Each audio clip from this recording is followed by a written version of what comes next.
and welcome to another episode of Boxed Thoughts. I'm so happy to have you here joining me for yet another one. Now, in today's episode, we're going to move towards a topic that's slightly different, which is how to hold a conversation. Now, it can be very difficult to hold a conversation or be able to initiate one, and if someone comes up and approaches you, it can fall a little bit awkward when things turn silent and you run out of things to be able to talk about. But being able to carry a conversation is a very important skill that everyone should be able to maintain or hold to some extent, because it comes in handy whenever you're trying to showcase any kind of networking skills. It showcases your confidence as well within a group of people, and it's the best way to be able to meet new people and get to know about them.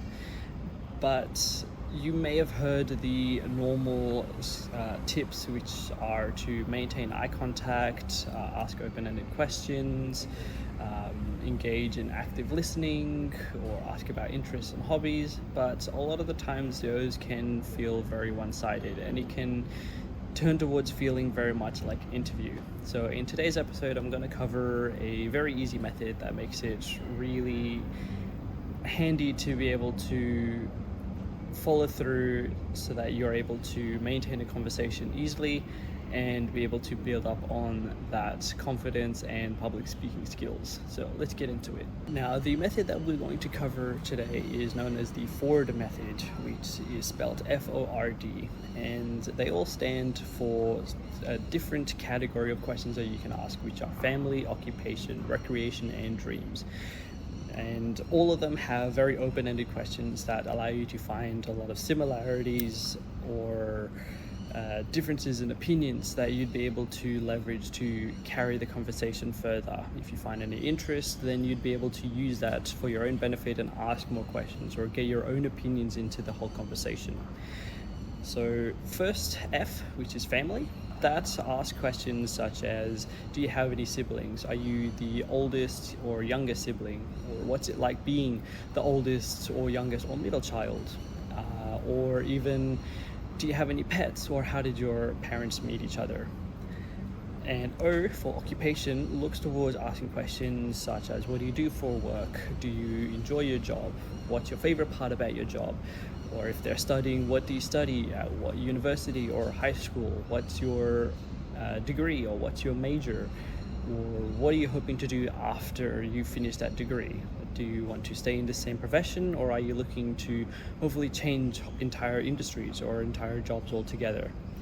R, for recreation, looks towards free time. What does that person do in their free time? Do you play any sports? Do you exercise regularly? Do you follow any TV series, or do you play any games online regularly? And that's typically where you will find most of the similarities with another person, which is towards their hobbies and their interests. And then finally for D, which is dreams, which is where you focus towards asking questions such as, what's on your bucket list, or what's your dream vacation, or what are your dream travel destinations? So that's where you can ask those kind of questions, as well as like, what's your dream job, or what do you hope to achieve in X years or so. So hopefully by going through each of these categories and using these different types of questions, you spend less time sitting there thinking about, what can I ask aside from just, what do you do for work, or do you enjoy your work, what do you study? The typical interview kind of style questions. You can ask more broad questions like, do you play any games, do you have any pets, what interests you, what excites you? And you'd be able to carry the conversation a lot easier, and it's a lot easier to remember different types of questions you can ask for different type of people. But that pretty much wraps it up for this episode. That's everything that I wanted to be able to talk about. So I hope being able to follow the Ford method helps you out when you go out to meet new people, whether that be in clubs or people out in public, or in social events, social meetings, or at work. Hopefully it's able to help you with being able to carry conversations a lot easier and be able to make things a little bit less awkward and be able to prevent silence from over overpowering everything. But I'll leave you all with one final quote, which is, if it doesn't challenge you, it does not change you. So if you find something really difficult at first, just remember it's a necessary step that you have to take to be able to change yourself and be able to grow in the future. But I hope this video helps you at some point whenever you come to do meet new people. But otherwise, thank you so much for tuning in for yet another one. Take care, stay safe, and I hope to catch you in the next one.